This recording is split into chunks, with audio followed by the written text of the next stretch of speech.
అనకాపల్లిలో దీపు అనే హిజ్రాను హత్య చేసిన దుర్గాప్రసాద్ అలియాస్ బన్నీ అనే వ్యక్తిని కఠినంగా శిక్షించాలని పలువురు హిజ్రాలు డిమాండ్ చేశారు. ఈ మేరకు వారు విజయనగరం కలెక్టరేట్ వద్ద ధర్నా చేపట్టి రాస్తారోకో నిర్వహించారు. హత్యకు గురైన దీపుకి న్యాయం చేయాలంటూ నినాదాలు చేశారు. ఈ సందర్భంగా భవానీ మాట్లాడుతూ ఫాస్ట్ ట్రాక్ కోర్టు ఏర్పాటు చేసి నిందితుడిని శిక్షించాలని డిమాండ్ చేశారు. హిజ్రాలకు ప్రభుత్వం రక్షణ కల్పించాలన్నారు. ప్రభుత్వం వెంటనే హత్యకు గురైన దీపు కుటుంబానికి ఎక్స్గ్రేషియా ప్రకటించాలని విజ్ఞప్తి చేశారు.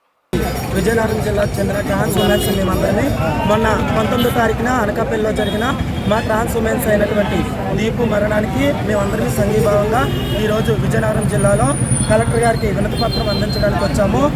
ఒక అబ్బాయి మా ట్రాన్స్ ఉమెన్స్ని ప్రేమ పేరుతో మోసం చేసి తన్ని అతి కిరాతకంగా చంపబడి తన ఒంటి అవయవాల్ని ముక్కముక్కలుగా నరికి ఒక్కో దిక్కా పడేయడం జరిగింది.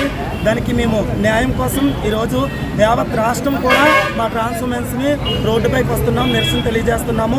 ప్రభుత్వానికి మా ఒక గోడుని వినిపించుకోవడానికి ఈరోజు మేమందరినీ ఒక కమ్యూనిటీకి చెందిన అందరినీ కూడా రోడ్డు మీదకి వచ్చామండి. ప్రభుత్వం వెంటనే స్పందించి ఎవరైతే ఈ నరరూప హంతకుడు బన్నీ అనే వ్యక్తి ఉన్నాడో ఆ బన్నీ అనే వ్యక్తిని వెంటనే శిక్షించాలి. మా దీపుకి న్యాయం జరగాలి. వెంటనే ఫాస్ట్ ట్రాక్ కోర్టు ఏర్పాటు చేసి తక్షణం ఆ అబ్బాయిని ఉరి తీయాలని మా ప్రధానమైన డిమాండ్ అండి. చనిపోయిన వ్యక్తి ఎవరైతే ఉన్నారో మా ట్రాన్స్ ఉమెన్స్ ఆమెకి ఎంతో కొంత ఎక్స్గ్రేషియా ప్రకటించి వాళ్ళ కుటుంబానికి న్యాయం చేయవలసిందిగా కోరుతున్నాం. ప్రభుత్వంలో పెద్దలందరికీ సార్ మేము కూడా మనుషులమే, సమాజంలో మమ్మల్ని కూడా గుర్తించండి. మేము సమాజానికి అతీత శక్తులము కాదు, మేము కూడా తల్లిదండ్రులు కడుపున పుట్టిన పిల్లలమే. మా ఒక హార్మోన్స్ ప్రాబ్లం వల్ల ఈరోజు మేము ఎలా అయ్యాము.